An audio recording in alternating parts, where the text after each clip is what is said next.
This channel does not promote any violent, harmful, or illegal activities. All content provided by this channel is meant for an educational purpose only. ফের সেই একই ঘটনা, সোনার দোকানে দুঃসাহসিক ডাকাতি। ফের মালদায় ইংরেজ বাজারে চণ্ডীপুরে গ্যাস কাটার দিয়ে দোকানের শাটার কেটে একাধিক তালা ভেঙে দোকানে ঢোকে ডাকাত দল। কথা বলবো এই নিয়ে আমাদের প্রতিনিধি সুব্রত আমাদের সঙ্গে রয়েছেন। সুব্রত, প্রথমে তোমার থেকে জানবো ঠিক এক্স্যাক্টলি কি ঘটনা ঘটেছিল। দেখো তন্নিষ্ঠা, এই ধরনের ঘটনা কিন্তু এখন নিয়মিত হয়ে দাঁড়িয়েছে, কারণ সোনার দোকানের ডাকাতি এটা এই নিয়ে ব্যবসায়িক মহল, মার্চেন্ট চেম্বার অফ কমার্স বারে বারে বিভিন্ন রকম অভিযোগ জানিয়েছিলেন এবং এর আগেও বিভিন্ন জায়গায় বিশেষ করে চাঁচলে যে ডাকাতির ঘটনা ঘটে তার নিয়ে মুখ্যমন্ত্রীকে পর্যন্ত তারা চিঠি লিখেছিলেন। কিন্তু তারপরে এই ধরনের ঘটনা বা এই ডাকাতি বা চুরি, সোনার দোকানে লুটপাট, এই ধরনের ঘটনা কিন্তু কোনো রকম কোনো বিশেষ কমতি দেখা যাচ্ছে না। এরপরে এই ঘটনার ক্ষেত্রেও কিন্তু একই রকম কাজীগ্রামে এই সোনার দোকানে ডাকাতি করে এবং বেশ অনেকগুলি তালা ছিল, সেই তালাগুলো কিন্তু গ্যাস দিয়ে তারা খুলে যায় এবং খুলে দিয়ে খুব নির্বিঘ্নে সেই ধরনের ঘটনা তো ফের একবার পুলিশ প্রশাসনের ভূমিকা নিয়ে প্রশ্ন।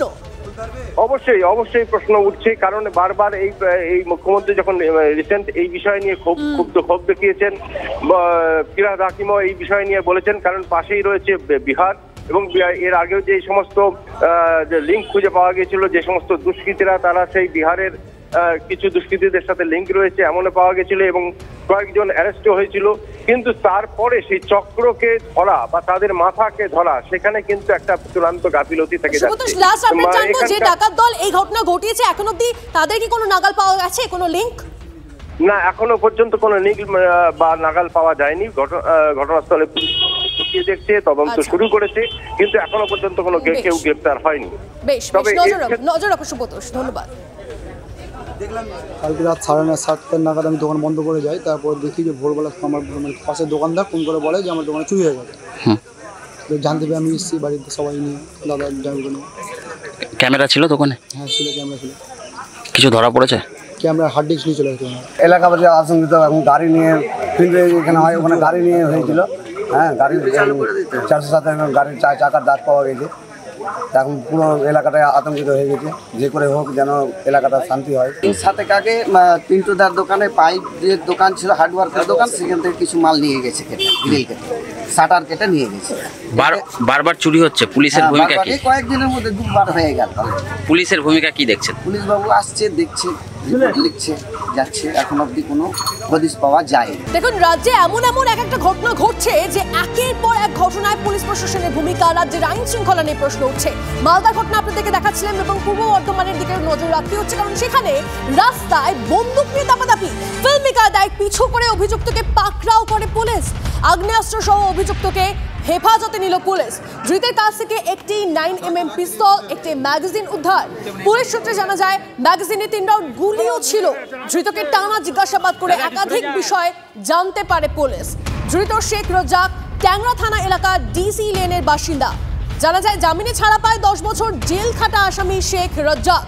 জেলে ধৃত অজয় দাস ও ফিরোজ খানের সঙ্গে পরিচয় হয় শেখ রজ্জাকের। সূত্রের খবর, অজয় ও ফিরোজের সঙ্গে দেখা করতে রজ্জাক আদালতে আসে। অজয়কে মুক্ত করার কোনো পরিকল্পনা রজ্জাকের ছিল কিনা খতিয়ে দেখছে পুলিশ। এদিন আদালত চত্বরে একটি নাম্বার প্লেটহীন বাইকও উদ্ধার হয়। বাইক রজ্জাকের কিনা তাও তদন্ত করছে পুলিশ। পূর্ব বর্ধমানের ঘটনায় ফের একবার প্রশ্নের মুখে রাজ্যের আইন শৃঙ্খলা। এত বন্দুক, গুলি কোথা থেকে আসছে এই রাজ্যে? কেন কোনো পদক্ষেপ নয় প্রশাসনের? সরব হয়েছেন বিরোধীরা। দেখুন, একের পর এক দুষ্কৃতী দৌরাত্ম্য, আতঙ্কিত খোদ মেয়র। ফিরহাদ হাকিমের মন্তব্য, মুখ্যমন্ত্রী ক্ষুব্ধ, বলেছেন আমি নিজে অস্ত্র খুঁজবো, আমরাও পরিবার নিয়ে থাকি যদি বিপদ আসে, বলছেন মেয়র। মুখ্যমন্ত্রী অত্যন্ত ক্ষুব্ধ, খুব কড়া ভাষায় পুলিশ কমিশনারকে এবং রাজ্যের পুলিশকে বলেছেন where this arms is coming from। আমি কি নিজে গিয়ে আর্মস খুঁজবো?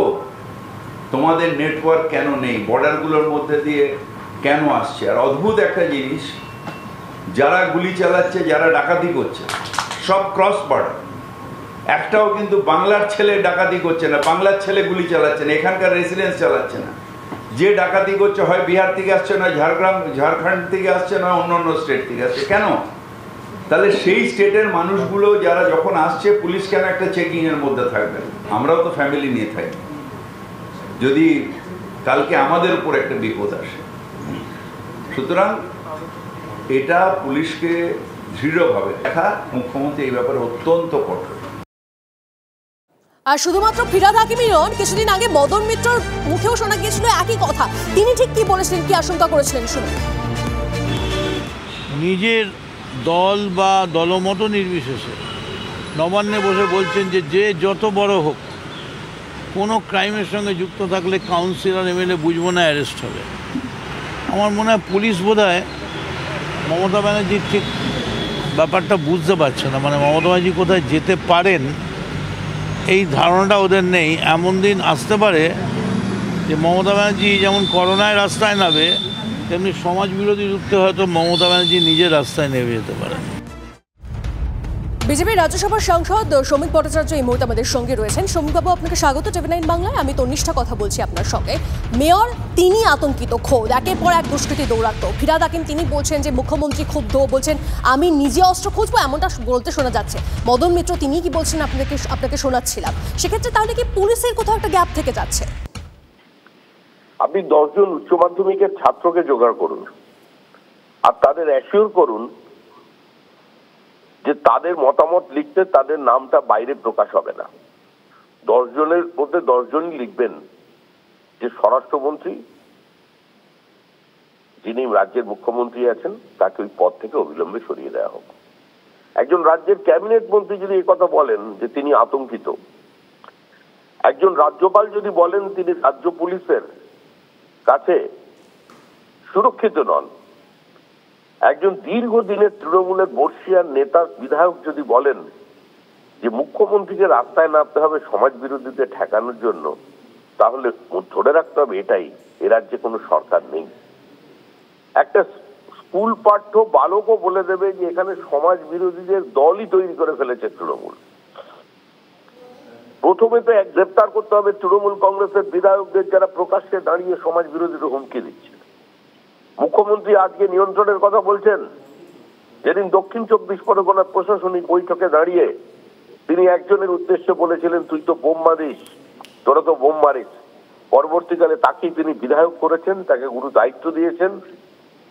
তিনি কেন্দ্রের অফিস নিয়ন্ত্রণ মানে কেন্দ্রীয় গোয়েন্দা তদন্তকারী অফিসারদের উপর আক্রমণ করেন, তাকে মুখ্যমন্ত্রী মঞ্চের উপর দাঁড়িয়ে বাঘের বাচ্চা বলে সার্টিফিকেট দেন।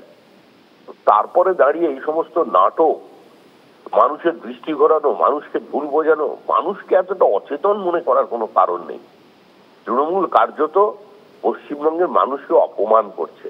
ফিরহাদ হাকিম মন্ত্রিসভা থেকে পদত্যাগ করুন না, আর না হলে সরাসরি বলুন মুখ্যমন্ত্রী যখন নিয়ন্ত্রণ শৃঙ্খলার পরিস্থিতি তার এতটা ভয় লেগেছে, উনি দায়িত্ব নিন।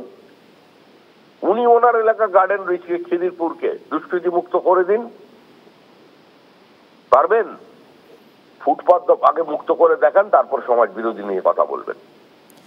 বেশ, অনেক ধন্যবাদ। আমাদের সঙ্গে কথা বলার জন্য কথা বলছিলাম বিজেপি সাংসদ শ্রমিক ভট্টাচার্যের সঙ্গে। এবং যে প্রশ্ন বারবার করে উঠছে, তাহলে কি পুলিশের কোথাও ব্যর্থতা যে এতবার করে একের পর এক রাজ্যে আইন শৃঙ্খলা ভগ্ন হচ্ছে, একের পর এক দুষ্কৃতী দৌরাত্ম হচ্ছে এবং আতঙ্কিত খোদ মেয়র। মনে রাখতে হবে, আতঙ্কিত খোদ মেয়রই আতঙ্কে ভুগছেন, তাহলে সাধারণ মানুষের কি হবে? এই প্রশ্ন বারবার করে ফিরে ফিরে আসছে।